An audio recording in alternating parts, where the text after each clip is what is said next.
Bem, boa tarde. Queria agradecer o convite aqui desse espaço para a gente falar de um grande calo, né, dentro do INSS, que é a perícia médica, né? Quero destacar também a presença do meu chefe aqui, que veio me assistir, me fiscalizar, né? Estou brincando. Então, vamos falar um pouquinho um pouquinho da perícia médica previdenciária aqui no Brasil, das nossas características peculiares e o nosso plano de ação para melhorar alguns pontos. Vamos lá, então, começar. Pode passar o primeiro slide. Deixa eu só pegar aqui para a gente começar.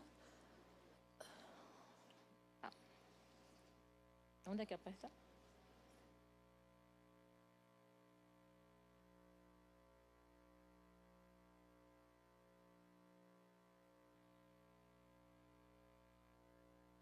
Bem, eu vou apresentar, então, quem é a Perícia Médica Federal. Então, nós somos a famosa Perícia Médica do INSS, que, desde 2019, a gente saiu do Instituto Nacional de Seguridade Social, que aqui no Brasil é a autarquia responsável pela operacionalização dos benefícios previdenciários. Então, agora, nós, médicos peritos, estamos vinculados ao Ministério da Previdência, tá? E, no Brasil, a realização de perícia médica é ato privativo de médico, ok? Então, vamos lá. Eu trouxe um pouquinho do histórico da saúde ocupacional no Brasil, né, que vem desde lá da Revolução Industrial, vem lá de William Bradford, aquele inglês que trouxe o Estado social-democrata, e, finalmente, chegando aqui no Brasil, nós tivemos nossa primeira lei acidentária em 1919, e, finalmente, em 1923, nós tivemos a inauguração da Previdência Social brasileira. Então, nós, da perícia médica, avaliamos vários tipos de benefício, tá? Então, a gente tem o benefício auxílio incapacidade temporário, que é quando o trabalhador teve uma afecção temporária, por exemplo, quebrou uma perna, um braço, vai fazer um procedimento cirúrgico. A gente tem aposentadoria por invalidez, pensão do maior inválido, a avaliação de doenças graves para liberação do FGTS. Então, aqui no Brasil, a gente tem o Banco da Caixa Econômica, que a gente tem um depósito do FGTS. Então, aqueles indivíduos que foram acometidos por doença grave poderão sacar esse valor. Eu vou passar um pouco rápido, porque não é o tema. Enfim, isso aqui é para mostrar as diversas áreas de atribuição da perícia médica, tá? Então, a aposentadoria especial, a avaliação de deficiência, que a gente vai discutir na oficina amanhã, com o meu chefe, né, que aqui no Brasil a gente tem uma visão multidisciplinar em relação à deficiência. Então, eu voltei aqui. Então, aqui a gente avalia, a perícia médica, ela avalia a doença que o indivíduo é portador, se aquela doença causa incapacidade, sempre atrelando a função com o enquadramento legal. Tá? Então, muitas vezes as pessoas criticam, porque esse benefício não foi concedido e aquele foi. É porque a gente está ligado a determinados critérios para poder avaliar aquilo especificamente. Quando eu comecei a atuar na justiça, tinha um grande conceito que causava uma grande confusão no indivíduo ser portador da doença e dele ser incapaz para a doença. Então, por exemplo, se você pegar um atestado de um médico brasileiro e falar assim, que aqui, doutor, como é seu nome? Mulher. Ele é portador de hipertensão arterial sistêmica, que é pressão alta. Ele vai estar incapaz para o trabalho? Sim ou não? Aqui está todo mundo esperto. Muito bem. Não, porque depende se aquela pressão está alta a um nível tanto de impedir ele para o trabalho, ou seja, a incapacidade. Tá? Então, vamos ver. E aqui também eu trouxe outro conceito de incapacidade, que é bem diferente. Então, uma coisa é avaliar a mesma doença, por exemplo, uma paraplegia, de um trabalhador rural, idoso e analfabeto. E outra coisa é avaliar a mesma doença, só que, por exemplo, um jovem que acabou de se formar de direito. A minha decisão vai ser igual? Vejam que a doença é a mesma. Não é. Então, é muito importante a gente avaliar o social. Então, a Perícia Médica Federal também tem essa preocupação com avaliar o contexto social no qual o indivíduo está inserido, principalmente para abrir mais para a humanização. A gente tem consciência que a gente lida com pessoas muito necessitadas que dependem do benefício para a sua subsistência. Tá? E lembrar também que, infelizmente, né, como a gente tem as pessoas boas e ruins, a gente também tem aqueles casos de fraude, né? Vocês estão identificando aí a fraude aí na foto? Alguém conseguiu identificar? É o gatinho aí se fazendo passar por coelho. Então, a gente também tem alguns casos desse na Previdência. Bem, uma coisa que eu trouxe aqui para vocês em relação à gestão da perícia que mudou são os tipos de decisão pericial.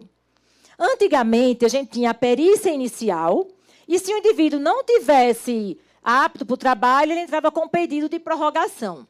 Isso gerava benefícios longos, então a gente tinha muitos advogados que criticam um indivíduo em benefício em 3 a 4 anos e não era aposentado. Agora, com essas novas decisões periciais, novas assim, já estão aí há uns 3, 4 anos, a perícia consegue ser mais direta. Então, quando o indivíduo ele entra com a perícia inicial, então vamos dizer, aquela pessoa que quebrou a perna, ele fez a cirurgia, mas ele ainda acha que ele não consegue andar. Então, ele pode pedir uma nova perícia, que vai ser a perícia médica conclusiva. Nessa situação aqui, o perito ainda pode prorrogar, ou pode mandar ele para reabilitação, ou pode dar alta com auxílio-acidente. Caso ele ainda ache que está incapaz, ele pode recorrer novamente e ele vai cair na perícia médica resolutiva. É isso que eu quero destacar aqui. Nessa instância aqui, o perito ele realmente tem que resolver. Ou ele aposenta, ou ele dá alta, ou ele reabilita, ou ele dá alta com auxílio a acidente. Aqui no Brasil, a gente tem um auxílio-acidente. O que é aqui? O que é auxílio-acidente? É quando o indivíduo ele recuperou a capacidade para o trabalho, mas não totalmente. Então, é aquele pedreiro que fraturou a perna, mas ele ainda tem dificuldade. Ele consegue trabalhar com pedreiro, mas não com a limitação da sua capacidade. Então, ele vai receber essa indenização, que é chamada auxílio-acidente, que é o nosso único benefício de caráter indenizatório, que pode ser inferior ao salário mínimo. Tá? Enfim, com essa decisão, eu acredito que é uma decisão que não existe em outros países, a gente conseguiu reduzir aqueles benefícios longos que não eram decididos. Eu estou há 5 anos de benefício e ninguém decide minha vida. A gente conseguiu realmente enxugar. Tá? Isso aqui eu já falei. Outra tópico que a gente tem é a reabilitação profissional. Tá? Então, aqui, a Previdência Social, no caso de um trabalhador que ele teve um acometimento por doença ou por acidente e não consegue trabalhar mais na função, ele vai ser reabilitado para outra função. Então, vejam que interessante, né? Lá onde eu exerço, teve um segurado que o INSS pagou R$1.000 de curso de técnico de laboratório. E ele saiu formado como técnico de laboratório. Tá? Então, a gente tem muita iniciativa legal dentro da Previdência Social. Ok?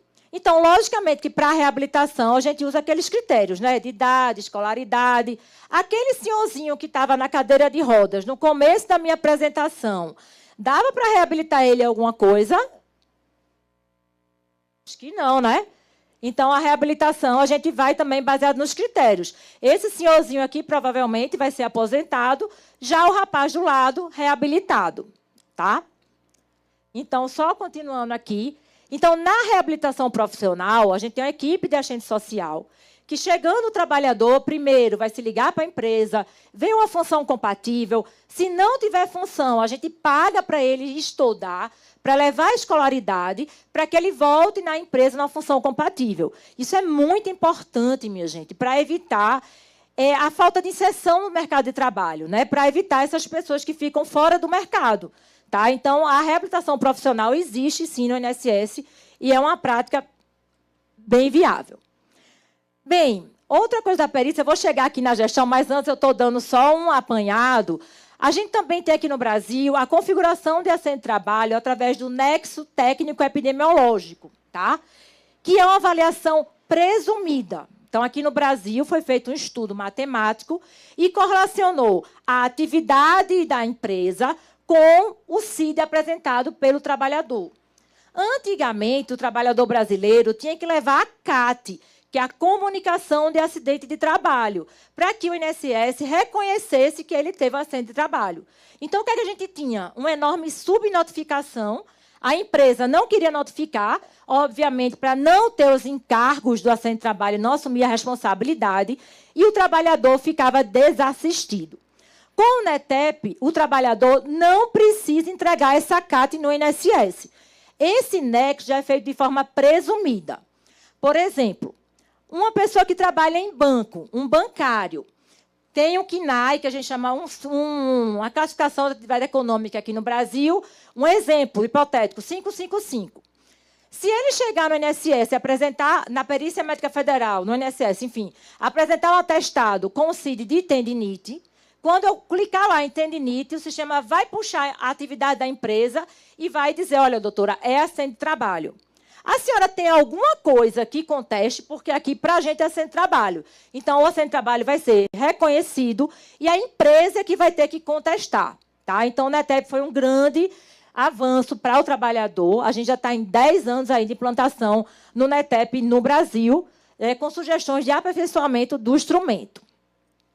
Então, eu trouxe aqui, em relação ao NETEP, foi feito um estudo epidemiológico que fez uma correlação matemática. Bancário tem muita tendinite.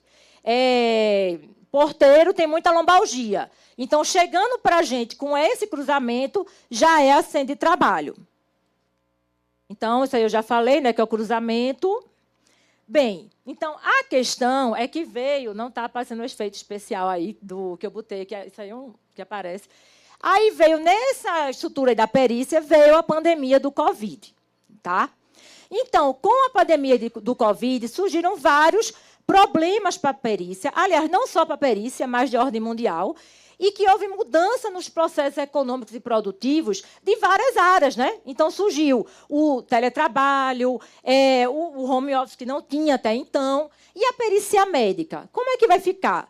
Então, dentro do Covid, das consequências sociais que ele trouxe, houve a necessidade de criar um novo modelo. Ok? Então, que modelo foi esse?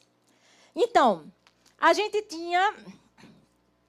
Como é o modelo de avaliação pericial? A gente implantou a avaliação documental inicialmente. Por quê, minha gente? Com o Covid, a gente tinha as pessoas que estavam em casa, né, não podiam sair dos seus lares. É o próximo, esse aqui. A gente tinha uma dificuldade de acesso às agências, uma população, na maioria das vezes, sem assistência, e a gente teve um aumento das filas, né? Ficou muito represado esses benefícios. Então, a gente tinha que fazer alguma coisa, né? Porque, além de toda a catástrofe do Covid, o trabalhador ainda não tinha como sobreviver, porque ele estava doente sem o benefício. Então, daí veio os primórdios da análise documental, que agora a gente chama de Ateste-Med, tá? Então, a gente tem aquele... Como é o Ateste-Med? Deixa eu só voltar para o anterior. O indivíduo ele vai fazer um agendamento do seu benefício pelo canal, pode ser pelo seu celular, pelo aplicativo do INSS, vai colocar a sua documentação junto com o atestado médico. Esse atestado médico vai ser encaminhado por perito e ele vai fazer a análise. Tá? Então, o Ateste-Med, é muito bom para o trabalhador, porque a gente consegue fazer uma concessão mais rápida. Então, por exemplo, hoje, no Ateste-Med, a gente já está concedendo quem anexou atestado há 8 dias atrás. Tá? E considerando, minha gente, que atualmente a gente tem 500 mil de pessoas esperando a perícia médica. A gente está com um quadro de peritos extremamente defasado, menos de 3 mil peritos no Brasil. Isso é muito pouco. Tá?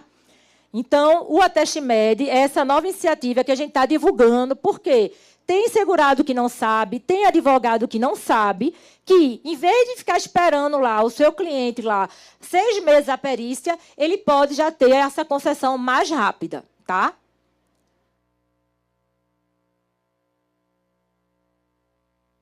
Então, aí eu me adiantei, né? Já falei do Ateste-Med, tá?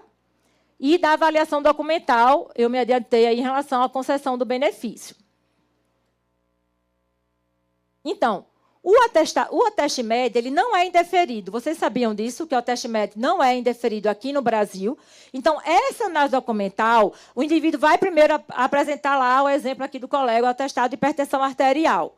Vai passar pela perícia. Se o atestado tiver com conformidade, o que é conformidade? No atestado tem lá a data, o CID, o emissor e o tempo de afastamento. O perito ele não vai analisar isso, vai ser uma análise documental simples, vai ser concedido o benefício. Caso não haja, o atestado tenha rasurado, fraudado, ou tenha algum problema na avaliação, vai para a perícia presencial. Então, o ateste médio é uma forma de antecipar a concessão do benefício, tá? Mas ele não é indeferido. Engraçado, ontem mesmo eu tive que indeferir, porque até o preenchimento do atestado aqui no Brasil, as pessoas têm dificuldade, que vai ser sanado agora com a nova iniciativa lá da gestão do Dr. Leomar, que é o atestado eletrônico. Então, o médico lá do SUS, que aqui no Brasil a gente tem o Serviço Único de Saúde, que é o serviço universal e igualitário para todo acesso da população, né? Mundialmente, a gente não tem um sistema tão igualitário de saúde como no Brasil. Então, o médico que atende lá, ele já vai preencher o atestado. E como vai estar no meio eletrônico, a gente vai conseguir auditar, vai conseguir fiscalizar a fraude e já vai passar para a gente para ter essa concessão, tá? Eu ia falar do problema que eu tive ontem nessa emissão do atestado. Então, por exemplo, eu peguei um médico que falou que o periciado fez a cirurgia, mas não falou qual a cirurgia. E aí, como é que eu vou saber, né? Foi cirurgia de apêndice, cirurgia de ovário. Teve outro ontem que colocou assim, fez cirurgia, aí colocou o CID, D39.1, que é ovário. Eu disse, engraçado, né? A cirurgia é... Como assim? Cirurgia de ovário, foi o quê? Câncer de ovário, foi um cisto de ovário. Então, essas pequenas coisas a gente está divulgando com os médicos para sanar esse problema que já vai ser sanado pelo atestado eletrônico, tá? Então, como eu falei para vocês também, é preservada a autonomia do médico perito. Então, se o médico achar uma coisa que questiona muito, mas, Germana, eu tenho que palpar, eu tenho que examinar, né? Como é que eu vou saber que meu colega aqui hipertenso também tem uma tendinite aqui na mão? Então, eu tenho que palpar a mão dele para ver se tem limitação ou não. Pronto, ele já vai sair aqui da palestra com tendinite e com hipertensão. O colega aqui da frente. Acho que ele não está entendendo o que eu estou falando.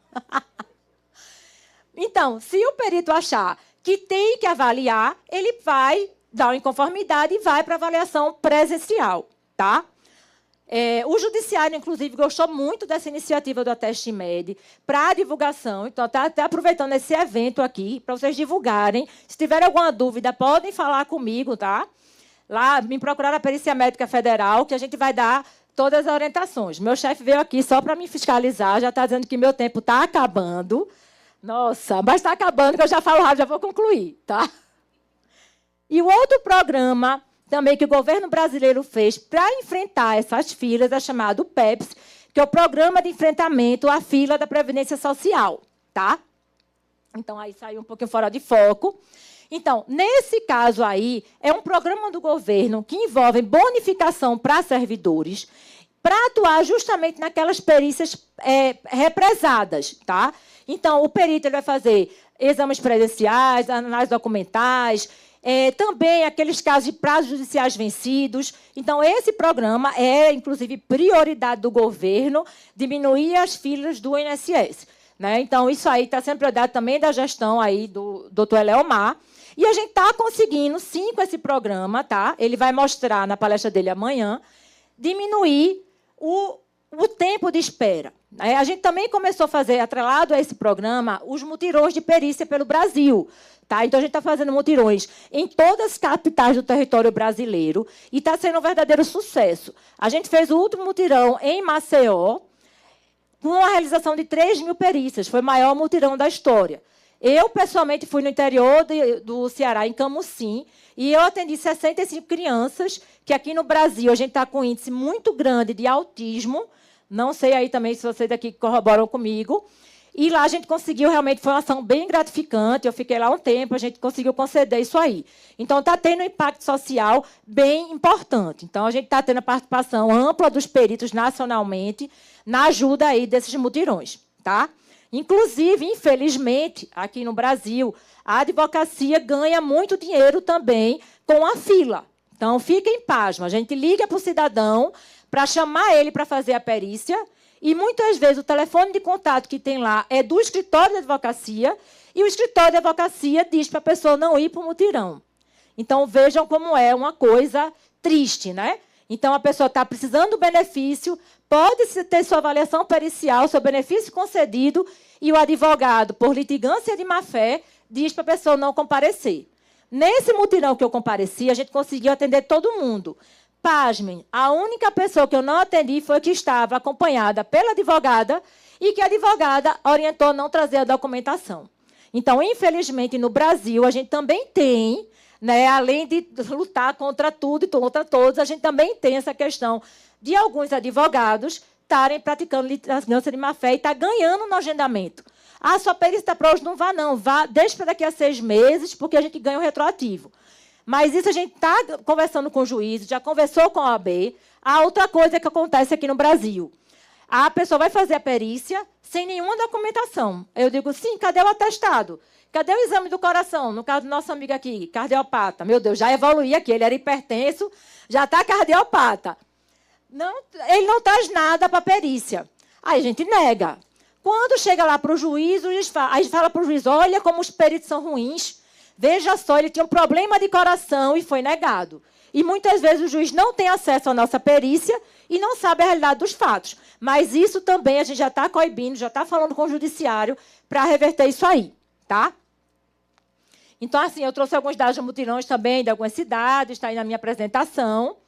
E também o nosso estoque de agendamentos presenciais com a Ateste-Med diminuiu bastante com essa iniciativa do Ateste-Med que eu estou passando para vocês, que é a análise documental, tá? Outra coisa também que a gente tem programado é a teleavaliação, né, que o doutor Elmar vai falar, que é como é que seria a ideia, né? A ideia seria a gente fazer a avaliação documental e, naqueles casos que tivesse que fazer a presencial, só que, por exemplo, a pessoa mora no interior lá do Ceará, não tem como ir, não tem transporte, a gente faria um atendimento através de uma teleavaliação, tá? A teleavaliação tem equipamentos bem modernos. Eu participei de ver os aparelhos em São Paulo, vários hospitais já usam isso. Então, você pode aferir a pressão arterial, a frequência cardíaca, escutar o pulmão, escutar o coração. Tá? Então, eu acredito que essas novas tecnologias que vieram pós o Covid, né? O Covid foi muito ruim, mas trouxe mudança dos modos de produção, veio para ficar. Né? Então, assim, essa teleavaliação também é uma novidade a ser implementada aí no ano que vem, que vai ser discutida. Então, além da análise documental, talvez aí essa teleavaliação. Tá? Tudo a gente está pensando em otimizar a avaliação para o cidadão, para o trabalhador, de forma mais rápida. Que ele tenha acesso ao benefício de forma mais rápida. Porque a gente está discutindo aqui o quê, minha gente? Previdência social. Não adianta a gente discutir seguridade e previdência social se eu não conceder o benefício por hipossuficiente. Para mim, não vale de nada estar aqui palestrando como perita se a gente tem milhões de pessoas morrendo de fome porque não tem um benefício. Então, a meta da gestão é reduzir esse tempo e aumentar a acessibilidade do cidadão aos benefícios previdenciários. Bem, eu acho que eu finalizei aqui, que meu tempo já está esgotando, acredito. Tá? Aqui algumas metas da programação da nossa gestão, que também vai investir na educação médica continuada. Tá? E, para finalizar, eu queria deixar aí Quem não conhece Pernambuco, é a minha cidade, quem quiser conhecer futuramente aí é a Veneza Pernambucana, o maior carnaval do mundo, e etc. Então, muito obrigada pela atenção de todos.